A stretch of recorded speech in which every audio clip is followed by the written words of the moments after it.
El gas ese salía del horno por la parte alta, pero tenía mucha cantidad de polvillo de carbón. Sí. Y eso no era bueno para el gas, entonces había que depurarlo. Y al pasar, entraba en un tubo y pasaba por un filtro de agua, y ese filtro de agua decantaba en parte todas las partículas, impurezas que había en el carbón.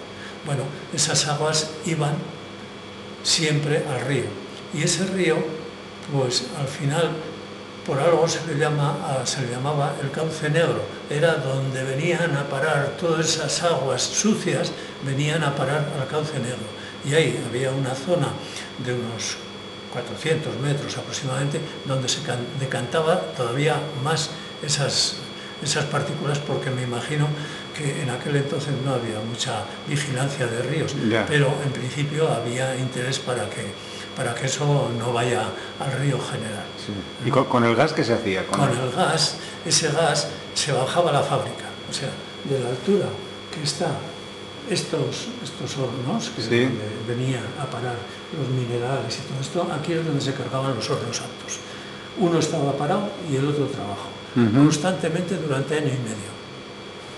No se paraba, ni en San Pedro, ni en Navidad, ni nunca. Entonces, al año y medio ya se habían gastado las piedras de dentro, los refractarios, y entonces lo que ocurría es que había que cambiar. Pero entonces el tema salía de aquí por estos tubos que vienen por aquí, concretamente, y iban al fondo de la fábrica. Y en el fondo de la fábrica había un túnel que pasaba por donde estaban los hornos que iban a quemar el gas. Sí. O sea, como si hubiera una tubería, pero no era tubería, sino era un túnel. Un túnel. Y estaba lleno todo de redes para que vaya chocando el esto y las partículas vayan cayendo. Vayan cayendo. Y eso, antes de llegar al horno, ya se quedaba muy limpio. Sí. Y entonces es cuando se quemaba el gas, se calentaban los materiales, se hacía su proceso de fabricación y salía pues la materia prima. Pero eso creo que hablaremos mejor en otro momento. ¿Qué te iba a decir? La producción entonces, en esa época que tú me hablas, ¿cuál era exactamente? Producción en toneladas, en kilos, en esto, o artículos. Artículo. Bueno, artículos concretamente. En el horno, en el alto horno, concretamente, ahí salía un hierro vasto, que era el arrabio, que se llama en el argot siderúrgico, es arrabio, que es hierro fundido. O sea, que tenía mucho carbono, era muy frágil y, ¿qué había que hacer? Pues eso, se vendía para fundiciones fuera, y también lo que se hacía es a otro horno, que lo que hacía es volver a calentarlo con unas escorias y con una serie de cosas, y lo que hacían es diluirlo, o sea, hacerlo fluido, y lo que hacían es revolverlo a base de palancas y de movimientos de esto, para que eso se vayan quemando las impurezas. Entonces eso, cuando estaba a 2000 grados aproximadamente, concretamente, pues empezaba a hervir. Empezaba a hervir y se quemaba todo el carbono con todas las impurezas, y se quedaba el hierro pastoso dentro de lo que era el horno pudelar. Entonces, en el horno pudelar, dos hombres por un lado y dos por el otro, donde tenía unas bocas de entrada, lo que hacían es romper, porque se rompía aparentemente. Como lo hacían, pues eran con las barras, con las ideas que ellos tenían, unos de uno y otros de otro. Al final hacían unas bolas pues de este orden, unas bolas de unos 600 de diámetro, unas bolas de material esto muy fofo, muy no sé, muy esponjoso, como los quesos de Gruyère. Y entonces había un hombre que ponía, uno que cogía con las tenazas, cuando ya habían hecho los del horno, habían hecho concretamente la bola, lo que hacían con unas tenazas, cogían con las tenazas, unos ganchos y unos brazos larguísimos, porque claro, aquello estaba a 2000 grados de temperatura. Tenían que andar protegidos con cueros, con cosas, y lo que hacían es echar a un carro, concretamente, una cosa cóncava donde caía la bola y automáticamente la llevaban hasta el martillo pilón. En el martillo pilón lo que hacían es dejarlo en la base, donde la bancada, la base, sí. Y estaban el que hacía de maquinista y el que hacía de pinche, que le llamaban, ¿no? El que daba el golpe al martillo pilón. Entonces, cuando él lo ponía bien, le daba, dale, pum, volvía a subir, giraba, dale, y así llegaban a hacer de esos 600 de diámetro, no sé, aproximadamente, hacían una bola que tenía aproximadamente del orden de 200 de diámetro y unos 300 de longitud. Y eso ya cogían con unas tenazas que iban colgadas de un raíl y lo llevaban al laminador. En el laminador empezaban a pasar la bola y cada vez pues iban alargando más la pieza que salía por el otro lado y reduciendo la parte.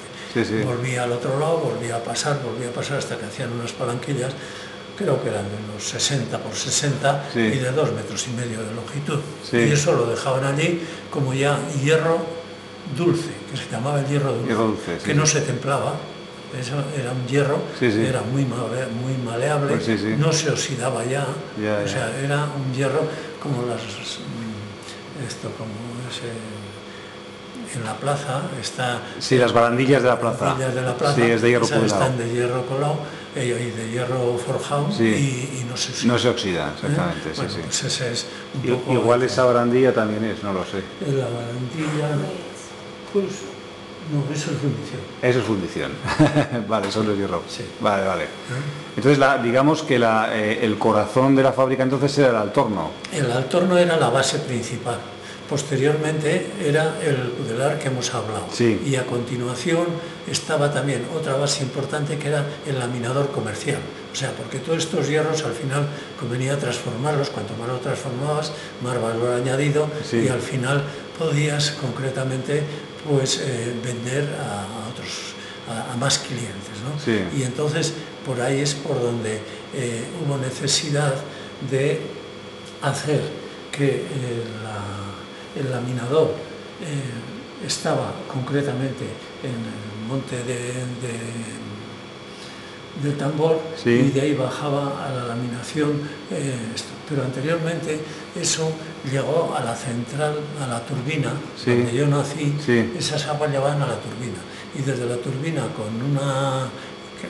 es una repetición, pero con una turbina mecánica que estaba dentro de esa casa, concretamente, y a través de un cable se unía la fábrica con la turbina. O sea que eso era, digamos que la turbina... Los principios de esto, la turbina. Lo que hacía la turbina era transformar la energía hidráulica en energía mecánica a través de unas poleas. Exactamente. Y eso movía el tren de laminación. Y ese movía el tren de laminación. Pero tuvieron tantos líos con eso, que se les rompía el cable, que habían averías y tal. Lo que hicieron es eliminar la turbina y entonces lo que hicieron es bajar la tubería hasta la fábrica.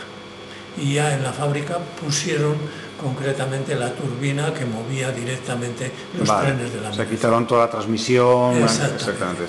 Y entonces es cuando hicieron de la turbina, hicieron la casa de la turbina, que era donde yo viví. ¿Qué año hablamos? Pues yo creo que eso seguramente es una fecha que no lo conozco, pero eso tendría que ser en el año 1885, 80 o por ahí. O sea, cuando la construcción de la central más o menos, ¿no? Del 1855 que empezó a moverse la fábrica seriamente, hasta el año 1880 o por ahí, que era cuando uno de Araia, concretamente el León Urigoitia, es el que movió la fábrica y la sacó adelante, porque lo demás esto hubiera terminado en fracaso rotundo. Porque el altorno, ¿cuántos años estuvo activo? Desde el principio. Desde el principio. Desde el principio hasta el año 1955, incluso los 60. ¿Y cómo vivía la gente entonces? O sea, ¿tú qué recuerdas de tu primera infancia? ¿Cómo vivía? ¿Se vivía bien? ¿Era muy duro el trabajo? En Araia, en los años que yo nací, estos años, la gente ya vivía, yo creo que bien, porque bares había tantos como hay hoy, sí. O sea que la gente, por supuesto que casi todos éramos trabajadores de Ajuria, o sea, no éramos de otro sitio. Y luego además, como aparte de eso, estaba la fábrica de Iduya, pues también entre lo de Iduya sí. y lo de arriba, pues había aquí trabajo, pues no para toda gente, porque hay mucha gente que se marchó, ¿no? Porque claro, estos trabajos eran muy duros. O sea, sí, esa era la pregunta, sí. Eso era muy duro. Los trabajos que se hacían en el Altorno eran muy duros, pero muy duros, porque concretamente lo del carbón, el triguerar el carbón, que había que quitarle el cisco, el polvillo, sí. Todo esto, y otros carboncillos más pequeños que tampoco valían para el horno. Eso había que acarrear, pues los 5 millones de kilos de carbón había que acarrear en unas carretillas que llevaban 6 cestos, y había los chicos jóvenes andaban, y claro, porque tenían que bajar el carbón, no subir, porque bajaban. Sí, desde las carboneras hasta el uso. Desde las carboneras, que hay aquí un caminito, que bajaba hasta la planta de los hornos. Los hornos, sí, sí. Y entonces, de los hornos no, del horno alto. Sí, sí, hornos, sí, sí. Entonces, ese era un trabajo malo. El trabajo de mineral, anteriormente, según tengo oído yo, cuando venía de la mina, lo tenían que romper con martillos para dejar los tamaños del mineral que fuesen adecuados para poder entrar en el horno. Y entonces, eso lo hacían a mano. Subían los camiones, igual que esto, pero a mano. Y posteriormente ya hubo una máquina que era un molino que trituraba. Nosotros la llamamos la machacadora. La machacadora. Te sonará, ¿no? Sí, sí. Bueno, entonces la machacadora lo que hacía es, los camiones iban marcha atrás. Recuerdo que a un camión al reo le pusieron volquete, y aquello ya fue el colmo, porque lo demás tenían que hacer a pala y el achur, que le llamamos nosotros, es